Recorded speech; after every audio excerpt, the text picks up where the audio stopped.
A couple quick announcements before we get to the show. I have some performances coming up.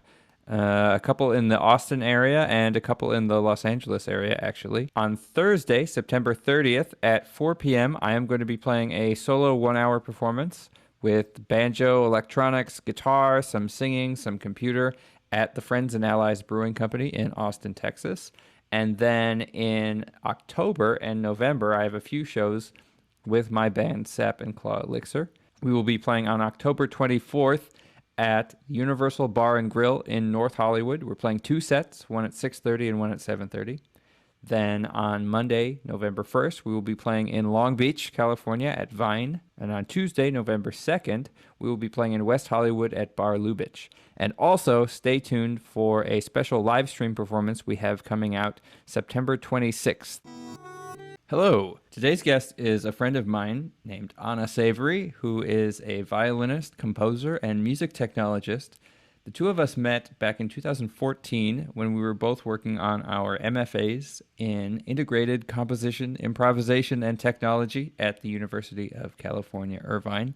And in this conversation, we discuss where she's been since then, her work integrating technology with violin, her history as a classical and jazz performer, and what kind of work she is hoping to do expanding the violin into the technological and visual realm. But before we get to that, please remember to like, leave a comment, and subscribe to my channels. And if you would like to consider supporting my content generally, please visit my Patreon page. And if you sign up for just $1 a month on my Patreon, you get access to submitting questions or topics for me to discuss on the show, either by myself or with guests. Welcome to Music in Mind, with Anthony Calkins. Hello, everybody. This is Anna Savery. We met when we were both working on our master's degrees, MFAs, in Integrated Composition, Improvisation, and Technology at the University of California, Irvine. Anna is a composer and violinist and arts programmer, does all sorts of cool tech stuff and improvisation and playing. So how's it going? Pretty good. That's good. I had a good night's sleep, so nice. That always helps. Yeah. So we've been talking a little bit recently about some of your work with violin and visuals. And I remember your thesis project back at UC Irvine was a lot of integration of violin and visuals. So in terms of the work that you're doing there, what would you say is kind of your aim at the moment? At the moment, I think I'm just trying to improve my skills so that I can express what I want. Mm-hmm. I think when I started back at UCI, I was learning from scratch and was sort of thrown into the deep end. And I remember starting when I was learning how to use Jitter and telling my thesis chair, well, this is what I want to happen at the end. Mm-hmm. And then where do I start? And literally starting with learning how to draw a stick figure and making it move. And feeling really overwhelmed and going well, I'm not going to make it in 6 months to have this recital and stuff. So I still kind of feel like I'm at the stage of drawing a stick figure, except now I'm using P5GS as a platform. So I think it's kind of just more of the same, but I probably have a little bit more skill and a little bit more programming knowledge. Mm-hmm. So it's not as overwhelming and it's not as I'm starting a little bit further on. Right. But it's more of the same. And I think I know more of what I want. Just having that confidence of okay, well, or maybe more of what I don't want. Because I tried to do 3D stuff at UCI and I tried to, and I was well, this isn't my medium. I like very simple things. I like, I like thematic things. I used Heartbeat was the main theme during my UCI recital, animating the heartbeat and connecting, every piece had something to do with the heartbeat.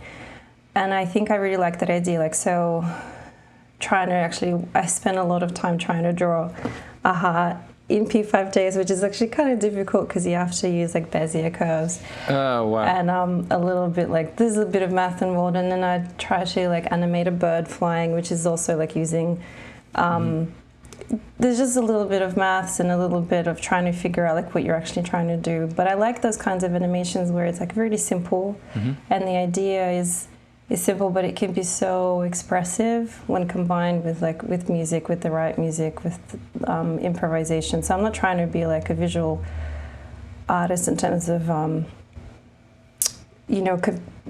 not entering that field, but I'm using visuals as an extension of my music and trying to be expressive in that way. And sometimes simple is good. Yeah. I think the issue of expression with respect to music technology is kind of a tough one, because I think what happens a lot as musicians start getting into the tech space is a lot of their expression is sort of sapped from the music because they spend so much time on the technical aspect of it. It's hard. Actually, I found that same problem when working with visuals specifically. Is I had these ideas of what I wanted it to look like, and it ended up actually just detracting from both the music and the visuals. So I ended up with 2 mediocre products rather than one really good product. Was it just because like it took so long to figure out how to do what you wanted to do in terms of the visuals? I think so. I think also I don't have as strong a visual imagination. Okay. And so I would have a vague idea of, I want shapes to do these kinds of things, but I didn't know specifically enough what I wanted, and so I ended up spending a lot of time futzing around and not really getting anywhere. But I think it's hard when you don't have very clear guidance. Not that we didn't, but like it was kind of like an MFA is all about like it's about exploring. Right. So you're like, do this somehow. Yeah. Whereas I feel like when you're doing a course like a cadente course, maybe it's not as in-depth as like a traditional CS course, but it's very clear because you have these units like, well, we're going to do this, and this is how you do it. There's obviously room for creativity. And then I think with me, it's always the same issue. Like I get really frustrated because I want to do like more than what's asked, and I don't know how to do it. And then I spend time figuring out how to do it, and it's in the next unit. Like oh, I should have just done it and moved on. Yep. And but that's just the story of my life. So I feel like if you do like a course like that, you sort of get a really good, solid, basic knowledge, and then you can go off and expand. And I think without that knowledge, it can be really hard. And I think that was the issue in the MFA, was like, you have to go, like when we got in, it was like, you don't need to know anything, like it's all great. And then you have to do everything. Yeah, right. Good luck. Yeah, it is interesting, but I also think a lot of that was self-driven by us, too. Probably, and we all kind of encouraged each other to aim higher. What do you think? You could have gotten well. Yeah, I think. I don't know. We had dreams. Yeah, right. And then we got depressed. That's true.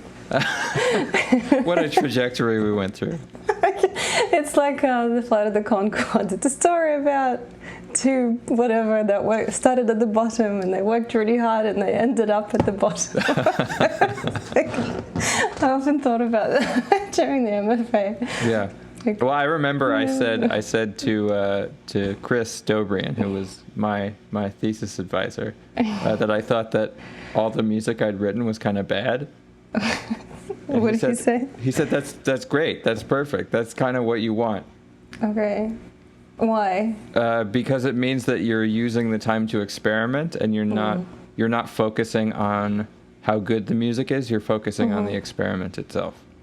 Yeah, and I think like having that space to experiment is really, really important. And sometimes you don't get that outside of academia because you don't have time, because you're working, because you're doing like other stuff. But when you're like in this artificial, whatever, you have 2 years, go explore. Right. And you get paid to do it. Yeah, it's kind of crazy. It is, but like it's. Oh, I guess you have retreats, right? Outside of that, but yeah, I think it's invaluable. Like it's such a cool thing to have done. I don't know, but yeah that's yeah.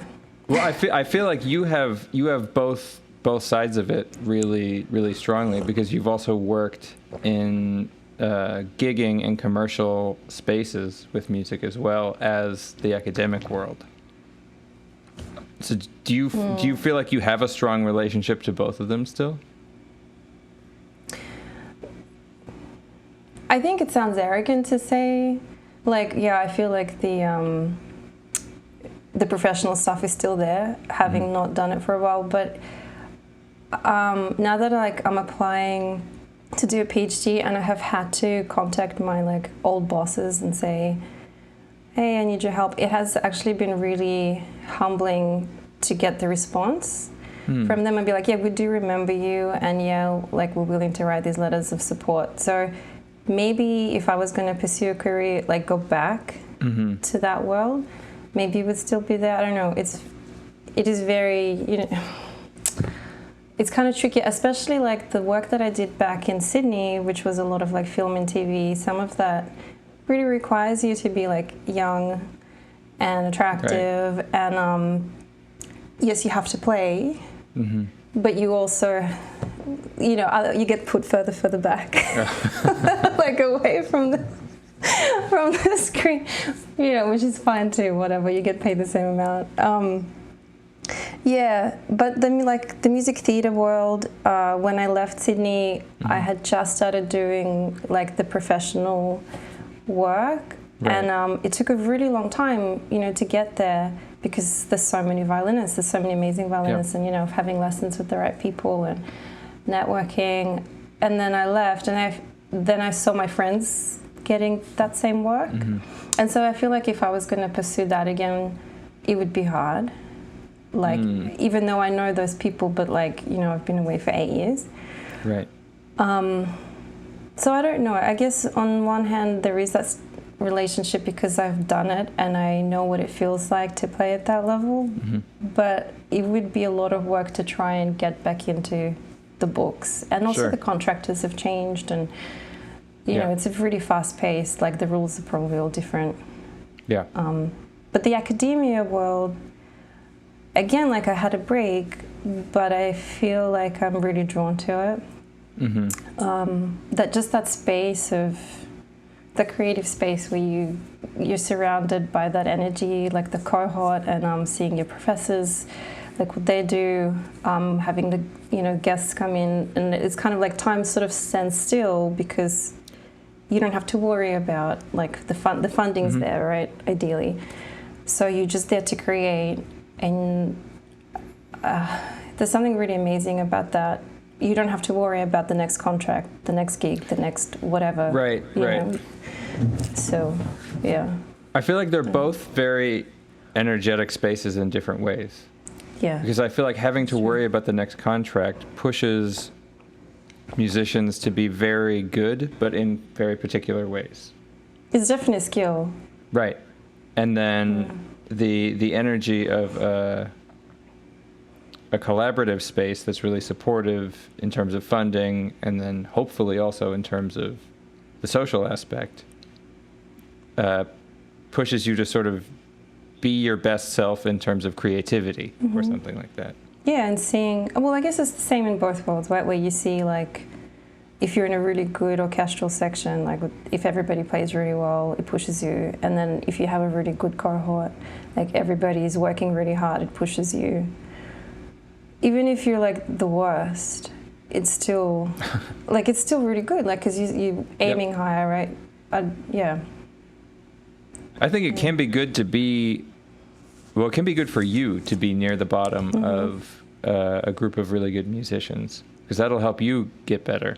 Yeah, for sure. I don't know if you've ever had the experience of being sort of the best musician. I doubt it. If you go and play at a community orchestra or something like that, it's very difficult to play your best in situations like that. No, for sure. Actually, that's true. And you kind of go, I'm better than this, but then nothing works, right? You try to play really well, and you're just like, you suck, like your sound is bad, and you're making mistakes, and you're like, what? I'm a professional. And you're like, did you understand? Not today. Yeah, not today. You're not. Today you're with all of us. So that's true. I do remember those experiences. I'm just gonna turn my sound a little bit, because I feel like it's feeding back a little bit. Oh. So I'm hearing a little. Is it okay for you? Yeah. Okay. I'm not hearing it. Oh, you'll hear it when you okay, you get the record. What was you thinking? Yeah. Okay, I think it's better now. Yeah. So what about the creativity aspect? Because a lot of your work has focused on improvisation, and I'm always thinking about what improvisation is and what its function is in music versus pre-written, and what that even means. Because I don't really see a strong distinction between composition and improvisation. But then, like, at a very philosophical level, I see improvisation as sort of an exploration of consciousness itself. So especially when you're tying that into electronics or visuals or just any computer element, where do you see creativity fitting in? Into like a audio-visual space, specifically? So let's say your own creativity, or an interactive system which is sort of offloading some of the creativity to an algorithm or something like that. I think that's actually really difficult, because I always start off thinking, this is, you have your end goal, right? Like, this is the piece that I want to create. And then, there's that naive approach of, like, it's going to be great. Like, it's going to be so expressive and whatever. So, there's two things that are really difficult. One, I think, with me, I always start off with, a feeling or whatever, a theme. But then in the process of creating, and then, especially with technology, all the mundane, half the time it doesn't work, and just trying to remember how to use the program that you're using and all that stuff, the frustration. It's I don't even remember what the feeling was to begin with. So there's that. And then, just the, trying to be methodical about it and going okay, well, I know what I want. But then you get lost, something, you have the bigger structure, but then there's all these little things, right, that you have to figure out. For example, if you want to make a bird fly, it's not that simple, right? On paper, you figure it out, and it's it should work. But then, like you said, the algorithms, and you have to figure all this stuff out. So the process doesn't feel creative at all. The process feels very dry.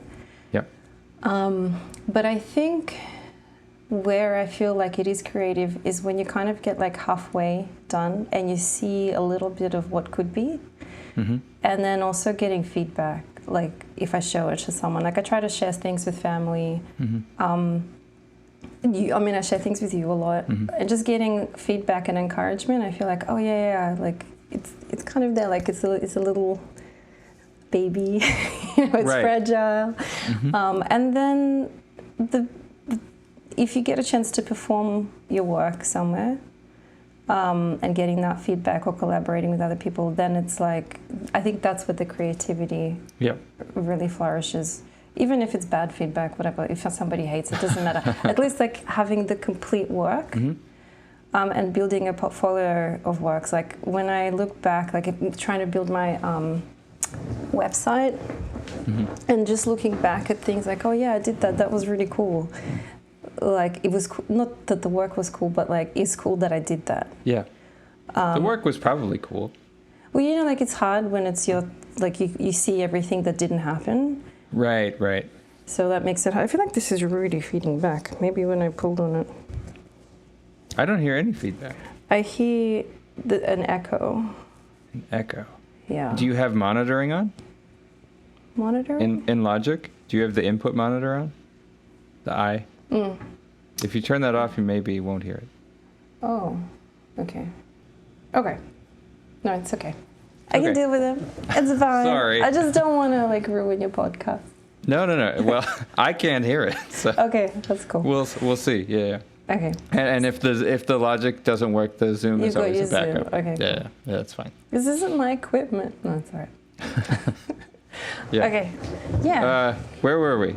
It was good. We're talking creativity and technology. Yeah, and this is part of it, right? Things not working. Yeah. Especially with violin, the feedback.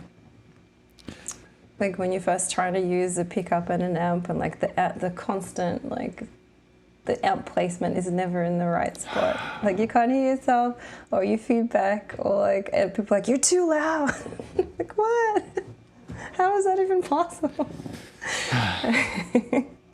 Especially with those sensitive mics. Yeah. The ones that like clip on bridges and stuff. Well, the pickup that I have now actually has a really low signal. Mm-hmm. And so then you turn it up and then it starts, like the amp that I use I think is a little bit broken, and so like a particular frequency would like make it go zzz. Oh. You're like, sorry. That sounds kind of neat. Yeah, it depends on the context, not during like a wedding. You know? Yeah. Anyway. Yeah. So getting back to what you were talking about before about sharing your work with friends and family and things like that. Mm-hmm. It's something that I struggle with computer music specifically. Is sometimes I wonder who it's for, because I see music at its root as being about connections between people, I guess, because I'm a person. So maybe connections between birds and plants too, but I don't know how to connect with them. So. But yeah, about connections between people. So I have this thing where I think it's neat when computers make music, but I also sort of don't care. Okay. Because I'm not a computer, and I'm very interested in the person aspect of it. Mm-hmm. And things like making programs, like what you're saying about how it can get to the point where it feels very not creative. Also, a performance can feel like you're sort of stuck trying to cater to the technology rather than connecting with either the other musicians on stage or the audience or both or something like that. Which to me is the most powerful musical situation, when I'm connecting with other musicians and an audience all together, and sort of it's this sort of shared musical experience. Yeah. But I like the technology.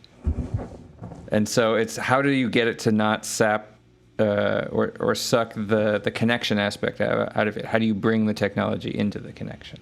Well, isn't it the same as when you're learning to play an instrument? Like you're worried about the technique, and so then you're not really worrying about the music. Like you're always thinking about something, and then you get to a stage where you feel comfortable enough that you do learn how to connect.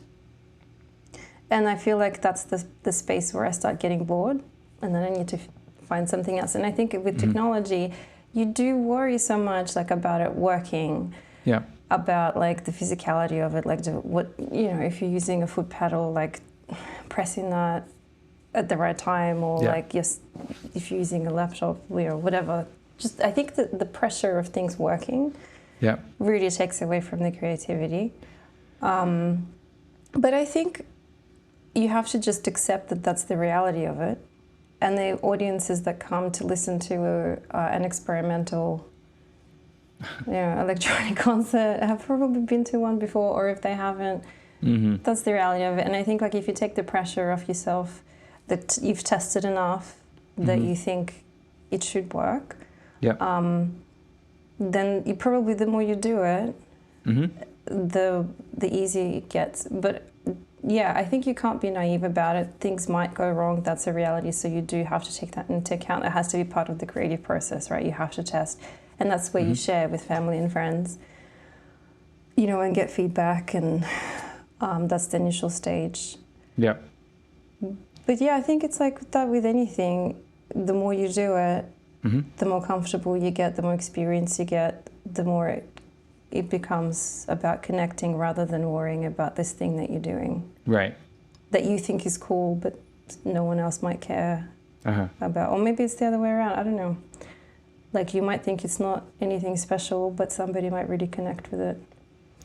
I think if you think it's cool, honestly, I feel like that is also can be kind of contagious. You have to really think it's cool, though. I think it's a little bit like a good stand-up comedian. They have to believe that what they're saying is funny, because if they don't think it's funny, they haven't even gotten off square one. They have to at least think it's funny before you think it's funny. For sure. Isn't that like the whether every like teacher tells you that if you go on stage and you don't like you, then how do you expect other people to like you? Like you need to believe in yourself if you can't convince yourself. But I don't know, it can be really hard to, I feel like sometimes convincing myself is the hardest. Mm-hmm. Like I feel like my friends and family have so much more faith in me, and I have so much more faith in them. And like having faith in yourself or being your advocate is really difficult. It is. And yeah. So what do you enjoy about your work, about the technology or your playing? I actually really enjoy the physicality of like sitting in front of my computer and programming. Mm-hmm. And the physicality of it, that's like pretty fascinating. You know, I can be on the sofa and like be typing or whatever. It's just so different to playing an instrument. Like just the whole process is so different, preparing like a work that involves technology, especially like if it's just like an audiovisual installation where there's no playing. Like it's all kind of pre-recorded. Like I can record myself playing, but then on the day you don't have to worry about that. Like it's just there. So I really enjoyed that process, even though sometimes it gets really frustrating when I'm really stuck and, you know, you're like trying to Google how things work and you're like, this is just really, I shouldn't be doing this. Like, but I also just enjoy the, when things work and like when you discover new ways of doing things, it's just an extension of your composition or your improvisation. Right. Or, you know, I mean, it is musical. Like, I think I guess it depends what you're trying to do. I mean, I try to do a very specific thing. Like, I mean, a lot of the computer music that I've heard I didn't really like. Yeah. It's not like I'm really part of that world of like, I don't have like the hardware at home. I don't muck around with that. Like, it's not, I don't know. I just have what I like and I explore what I like, and it's a specific thing that works for me. So I like working with Jitter in Max and the way that Jitter talks to Max. So it's just a platform that I started off with and I know a little bit about. But again, like, it's not like I have really, really deep knowledge of Jitter. I know what works for me. Right. And the effects that I like to use. And I think like learning more about those. And I like being able to have technology interact with my music. Like, or not interact, maybe that's, I don't know, that's like a controversial word, but react. I think it's only controversial with me. I think I'm just annoying about it. I don't know, because I mean, there have been essays like, you know, written about it, what is interactivity and reactivity, and it's all, I don't know, that's academia. Right. It's a really hard question, though.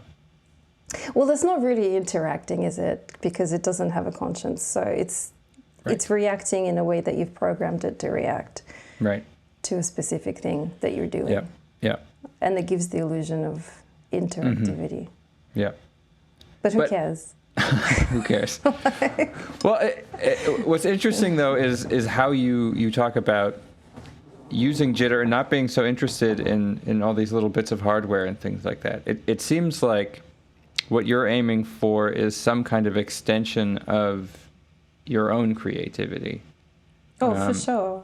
And it's like a little bit of what you sent me the other day talking about virtuosity.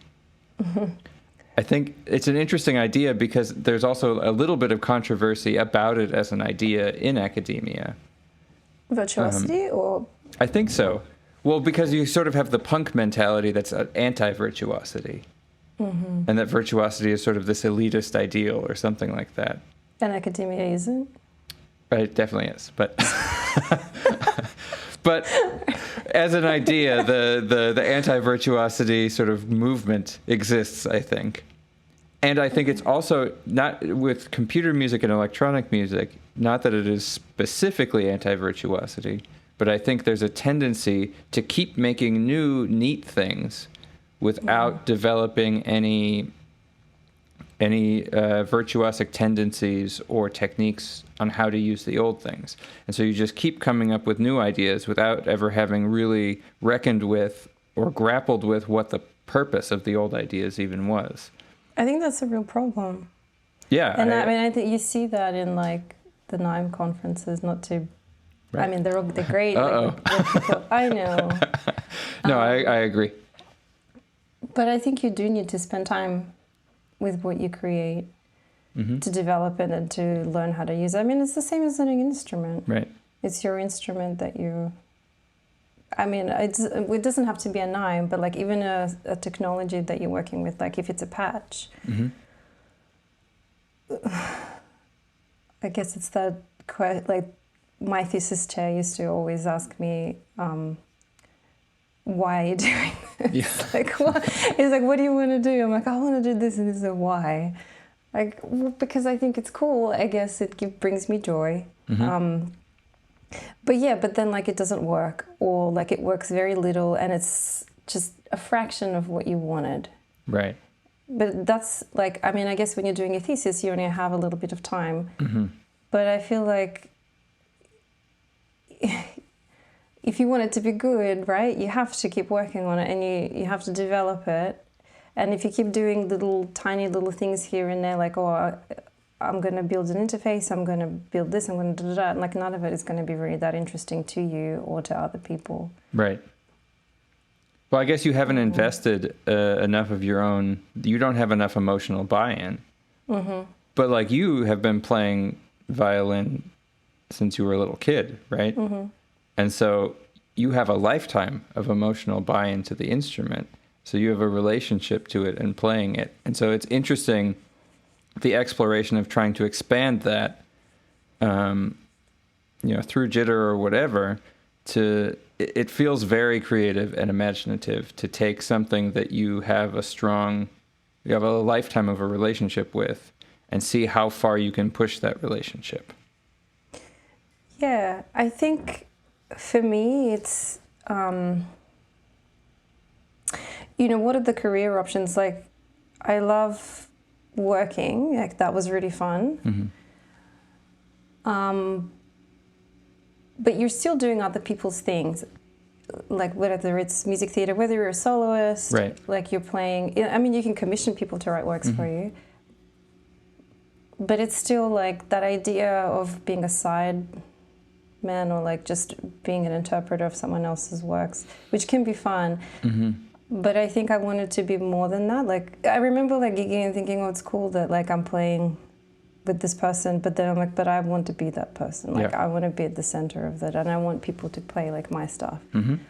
Or I'll just do it on my own, like then I can have this technology to be my side man.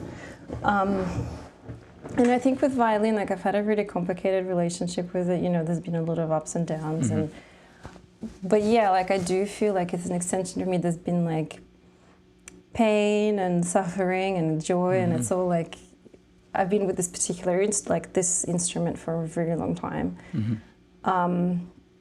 So I do feel like the technology and building on that is just like the next step for me, because there's nothing else that I really want to do. Like when I think about it, I don't really want to do orchestral stuff. I don't really want to do straight ahead jazz. Like I've tried all those things and I never really quite fit. Like they never really felt good. I always felt like I was trying to be something I'm not. And with technology too, there's the feeling of like, oh, I'm starting at the beginning again. But I feel like if I spend the rest of my life investing in it, it will get better. And I think it's definitely the direction that I see myself heading with creativity and music and whatever life is. So I think it's that. Like, yes, I do feel like the violin is my instrument. Mm-hmm.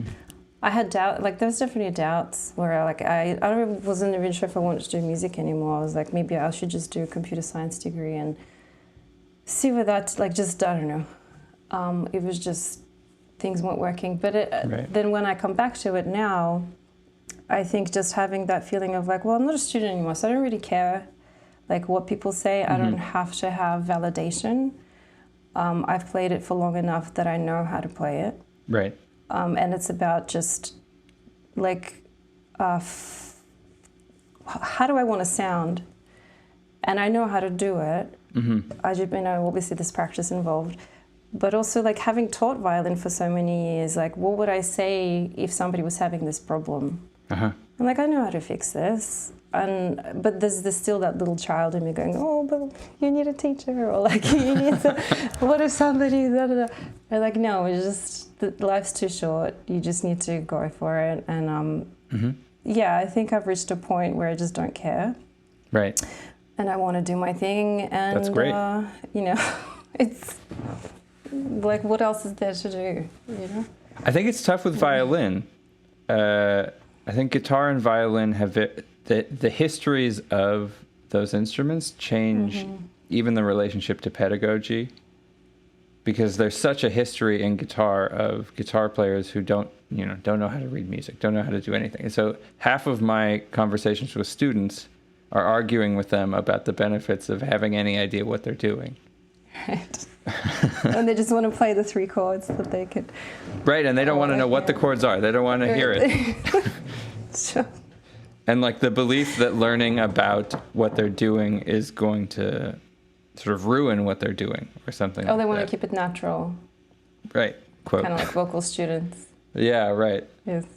But violin is interesting because it has such a history of pedagogy, and it is the orchestra in a sense. My composition teacher from undergrad used to, in orchestration classes, he had this whole story of what the orchestra is. And he says, first and foremost, the orchestra is the strings, period. Okay. That's it. And it's the violins and the cellos. And those other instruments Not the violas? No. God, no. Right, exactly. And then, like, after a while, the music was so sweet that the horn players came down from the hills after herding their goats and said, hey, can we play with you guys? Wow. And this whole thing of like where these other instruments came from. But it is the strings. That is it. That is the orchestra. Well, I mean, I guess there's so many of them, like the ratio of the strings. Right. Yeah, they'd win in a fight. Right. Yeah. But there's that. And so the violin is sort of like the epitome of classical music, probably the violin and the piano. Yep. And so then you started there and then moved into jazz. And I feel like violin is a very, I don't know if this is an offensive statement, a very peripheral instrument to jazz. Oh, yeah, 100%.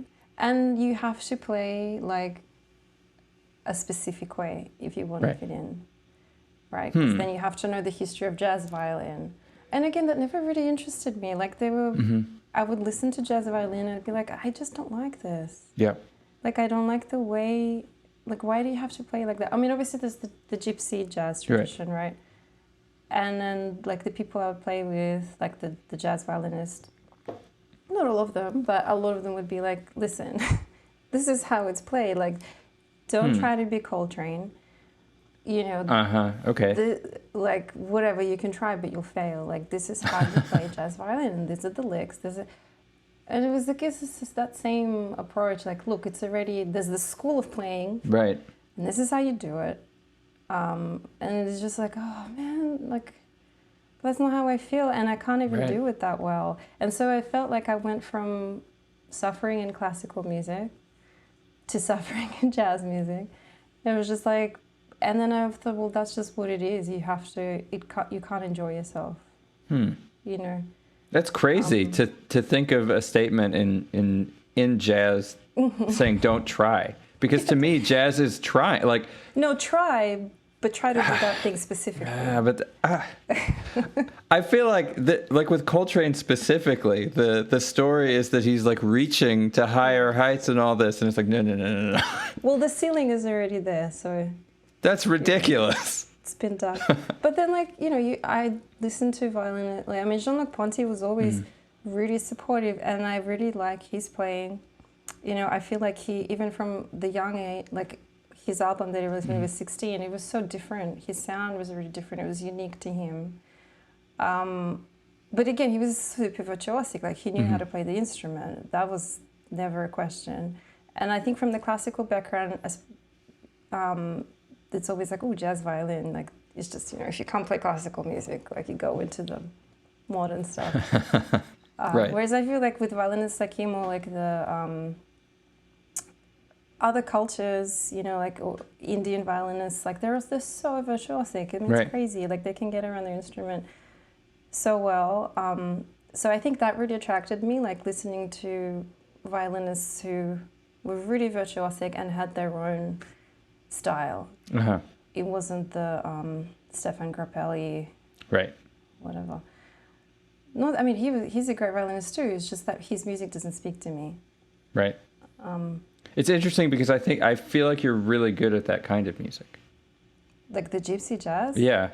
Okay. Maybe I don't know. I think like 50 jazz violinists, like gypsy jazz violinists, just like rolled in their grave. That's good. That's fine. Not her. Yeah. I mean, I think if I am good at it, it's probably because it lends itself to the instrument so well. Sure. So I feel, when you're starting out or you want to play violin, like improvised violin, you sort of just go, okay, well, that's the sound that you hear, and it probably is very natural to play that way. And playing it, I think when I think of, well, how do I want to play, and I try to play that way and it doesn't work. And it's hard work, and I think that's where composition comes in. Right. I'm much better when that's how I learned to play gypsy, like with the Russian gypsy band that we had. I couldn't improvise at the time. Like, I was just setting out, so I had to write out all my solos. And that helped so much. Like, just, even though it was the same thing every time, eventually it wasn't. Eventually you learn to play in that style. But even like in jazz, like if you sketch out a solo, you're like, it helps so much. But then I would be like embarrassed to do it. Be like, no, it has to be like, it has to come from within. And then now it's like, no, that's just how it works for me. Yeah. So I have to know beforehand. Like, I don't know, it's been so long since I played jazz standards. Like when I was doing the jazz degree, you have a set, like, this is the first G set list, this is the second G set list, and you learn those songs and you know them really well and you listen to them. But they, I don't remember them. Like, even now when I think of like Autumn Leaves, it's like, oh, yeah, I remember it, but like, I don't really remember, like, it's just not, it's not my life. Yep. So it's kind of embarrassing, but like, well, whatever. I did it, and now I'm somewhere else. Right. So I think if I was going to go and do a jam session or something, I would have to have the real book in front of me 100%. Right. And then it'd be like, boo, I'm supposed to have them all memorized. What's wrong with you? Yeah, what's wrong with you? I don't know. It is interesting, the kind of man behind the curtain idea. I think that there are a lot of ideas about what people should and shouldn't be doing, and then what they're actually doing. And I think the gatekeeper, right? Like, he's keeping track of what should and shouldn't be done. It's ridiculous. But Chris Dobrian, again, just to remind. Two times. Yeah, right. I feel like he was very honest about the fact that most things that are called interactive music, I mean, it really is a bit of a hand-waving thing, and it has more to do with tricking an audience into thinking that something is happening. And it kind of got me on this whole idea of music and magic, like magic performers, as being similar in some ways. Yeah. And I love that idea of like music and technology being magical. Yeah.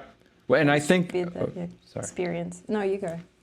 I think as a performer, I've been thinking about this idea of sort of quote casting a spell. And when it's working, there is sort of a spell being cast. There's kind of like a trance or something like that happening between yourself and whoever's listening to you, or yourself and whoever you're playing with. It's this kind of strange connection that's happening where you're thinking together and you're feeling together, but nobody's really saying anything to each other. Yeah. But I don't think it can happen when you're worrying about other things. I think you have to be at a level, again, like of virtuosity or proficiency at least, right? Yeah. Where you can just feel things, right? Yep. I don't know. I mean, when I play mandolin, I definitely have to think about everything. Like, I cannot just play it. Like, it's such hard work because, it's my second instrument, whatever. So I don't, unless I'm just, I don't care. Like, it's free improv. Not that you don't care about free improv, but like, I'm not thinking about music. But the gigs that I've done on mandolin have been like such hard work. And there's never like... Me too. Oh, I hate when a book calls for mandolin. It's like, oh, well, no. for you it's worse because it's backwards. I mean, I guess for me it's just hard because my right hand is not used to using a pick, but... Right. And other things, but yeah, it's hard. It's like when I'm thinking that hard, I'm not feeling. I'm just thinking. Yeah. Cool. So what's next for you? What do you got coming up? Projects or anything? Well, I mean, there's a lot happening in my personal life, right? Because we're about to move back to Australia. So it's a big move. There's a lot of logistical things involved, and I mean, when that happens, it's hard to be in a creative space.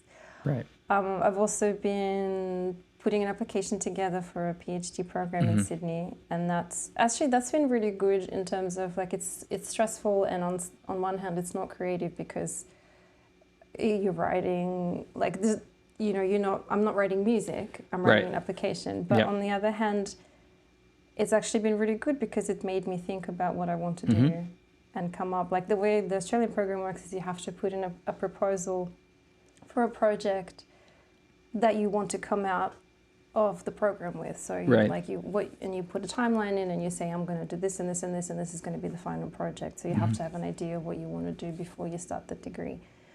And so that's been really good because it made me feel like, okay, well, even if I don't get into the program, this is still what I want to pursue. And this is definitely what I'm really passionate about. So I don't have gigs coming up right now. Because we only have a few months left in the US, in Atlanta. And we've been busy doing adult stuff. Like, I don't know, selling our house and boring things. But I have been trying to do like online courses to keep up, just to do some kind of creative thing. And I have an Arduino kit that I'm going to crack open tomorrow. Cool. So that will be fun. So I think just little things for me that I've been doing while I'm, being a mom and whatever. I say whatever a lot.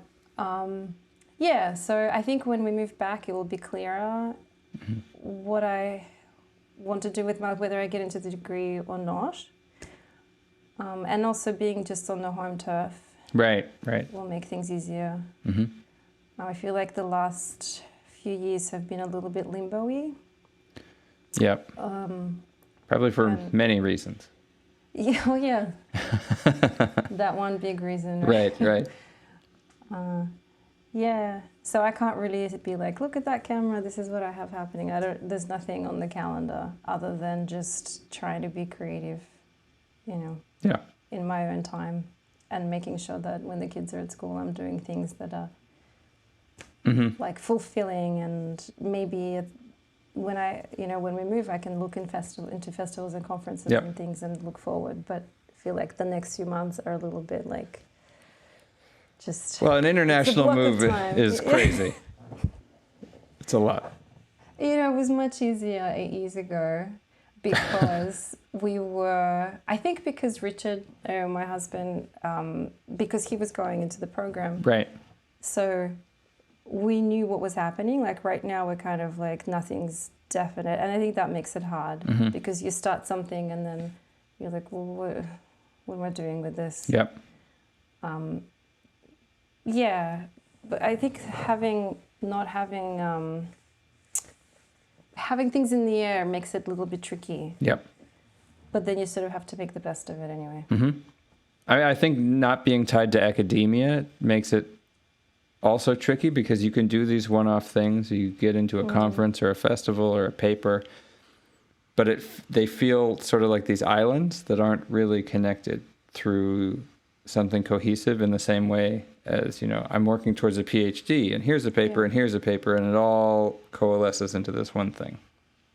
Yeah, for sure. And then I think in that situation you end up going back to the old routine of like, okay, well, maybe I should try and play, regular gigs, and maybe I should teach, or maybe I should do things that are like, well, I'm not in academia, so these are the logical things. And I think it's hard to be like, no, because then just sort of sucks you in. And then it's like, why am I doing this? Everything's a trap.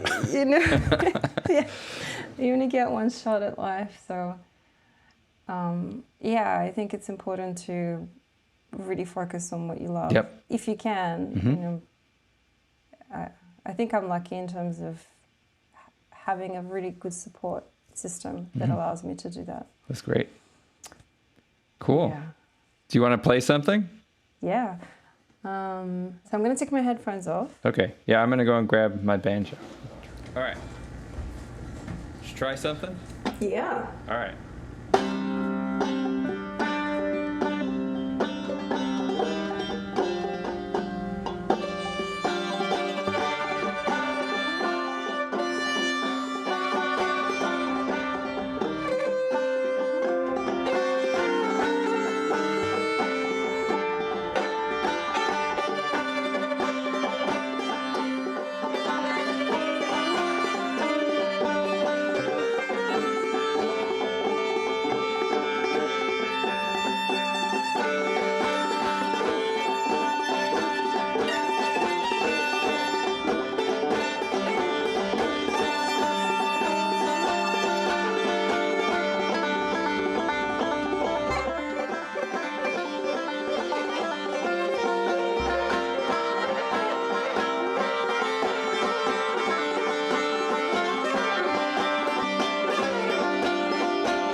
All It right. was fun to play, Yeah, it was. Well, even though we were rudely uh, cut off. Zoom.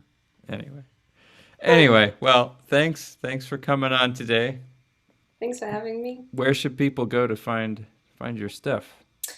I have a website, annasavery.com, and it has, I think, most of what I've done. I've lost some stuff along the way, but it has a lot.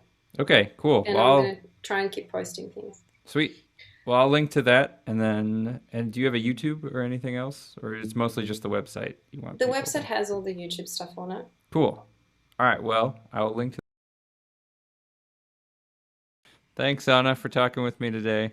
Thanks. Have a great day. All right. Thanks for watching or listening. Remember to like, leave a comment, and subscribe. And if you would like to consider supporting my content generally, please visit my Patreon page. Also, be sure to check out Anna Savery. Her website is linked below where you can check out a lot of her music and performances, compositions, all sorts of cool stuff. All right. Bye.